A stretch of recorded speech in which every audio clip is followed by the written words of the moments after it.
home.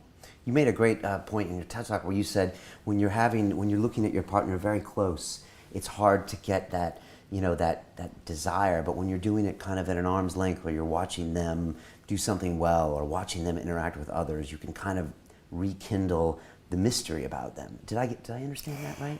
See, I was always saying that desire needs space. That's an interesting concept. Yes, desire needs space, difference, otherness, a bridge to cross, somebody to conquer, to bring toward you, a tension, that. But I could never concretize it, like it's an abstract concept. So I began to ask people in 22 countries, when do you find yourself most drawn to your partner? Not just sexually attracted, drawn to your partner. And I began to listen to the answers. This took a few years of my asking this.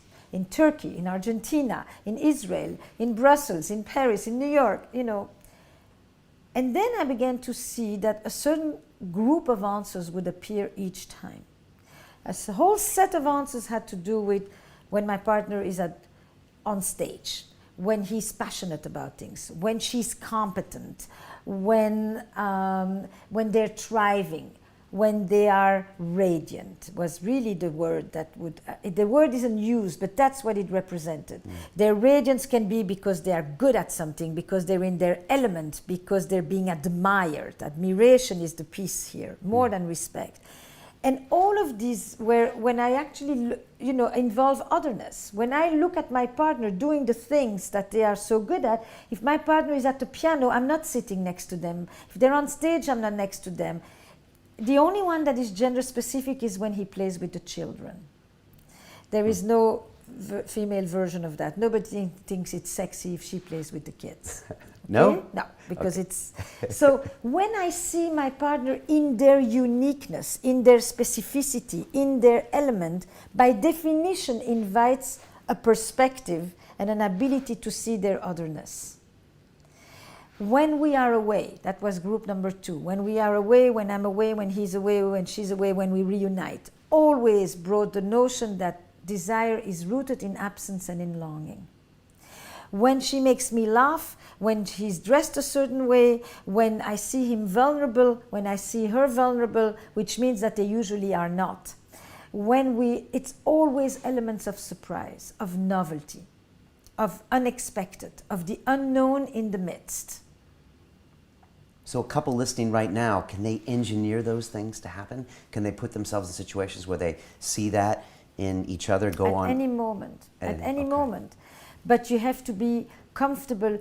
If when you say, if I know your radiance, for example, is you're going to the studio to interview me. And when you are interviewing your people, now, if you leave... She's watching right now. And I say to you, have a fabulous time.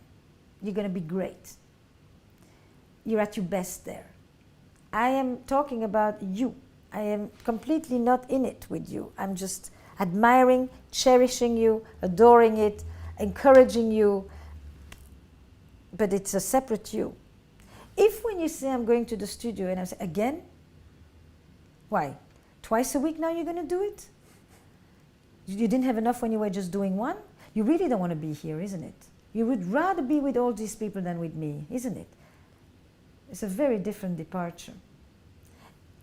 And a different relationship and a different tension. Because the person who leaves with somebody who says to them, go for it, have a fabulous time, enjoy, goes, experiences the erotic, as in they feel alive, they're in their passion, they're doing the thing they want to do, here you are doing this thing that's your new endeavor, and you're really excited about it, and then you want to go home and talk about it. But the person who leaves because somebody just said, you're abandoning me again, obviously everything is more interesting than me, why am I not enough for you, and all of that, isn't really eager to come home afterwards because it starts to feel suffocating. So you can actually engineer your own happiness by encouraging your mate to go do these things and be the best them, because you'll be attracted to that. And they will be attracted back to you. Who doesn't want to come back to someone who gives them freedom, who not just gives them freedom, but encourages their freedom. You want to come back because we need both. We need freedom and we need security. But when we are in the presence of people that open up the space for us, we want to come back to them. When we are with people who want to hone us in, we want to break out.